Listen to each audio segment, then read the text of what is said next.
નમસ્કાર, આપ જોઈ રહ્યા છો હેડલાઇન ન્યૂઝ। હું છું શીતલ ગોહિલ।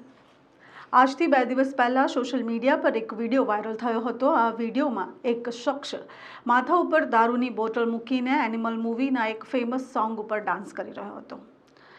આ સોંગનો હુક સ્ટેપ કરતાં કરતાં તે ખૂબ મજા માણી રહ્યો હતો અને દારૂની રેલમછેલ આ મહેફિલમાં દેખાઈ રહી હતી।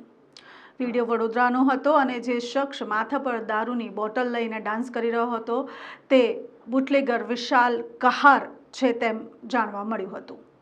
વિશાલ કહાર પોતે પણ બુટલેગર છે અને કોઈક લગ્ન પ્રસંગમાં ડીજે પાર્ટી ચાલી રહી હતી તેમાં તે માથા ઉપર બોટલ મૂકીને ખુલ્લેઆમ ડાન્સ કરતો દેખાઈ રહ્યો છે। થોડી વાર સુધી તે ડાન્સ કરે છે, પછી બીજો એક શખ્સ આવે છે, તેના હાથમાંથી દારૂની બોટલ છીનવીને લઈ જાય છે અને ગુસ્સે થાય છે। સાફ સાફ દેખાતા આ વિડીયોમાં લાગી આવ્યું છે કે દારૂની રેલમછેલ વડોદરામાં તો થઈ જ રહી છે। આમ તો દારૂ બંધી છે ગુજરાતમાં, પણ તોય જગ્યાએ જગ્યાએ દારૂ મળી આવે છે અને વાત વડોદરાની કરીએ તો થોડા ઘણા નહીં પણ લાખો રૂપિયાના અને કરોડો રૂપિયાના દારૂ પકડાઈ આવે છે અને તેવામાં બુટલેગર દ્વારા આ એક વિડીયો વાયરલ થઈ રહ્યો હતો અને તેને પોલીસે પછી મેથી પાક ચખાવ્યો છે। હાલ તે પોલીસની કસ્ટડીમાં છે, તેને પકડી લેવામાં આવ્યો છે અને તેને સજા પણ કરવામાં આવી છે। પણ વાત એ છે કે આવા બુટલેગરો જેઓ માટે આ વસ્તુ ખૂબ નોર્મલ છે।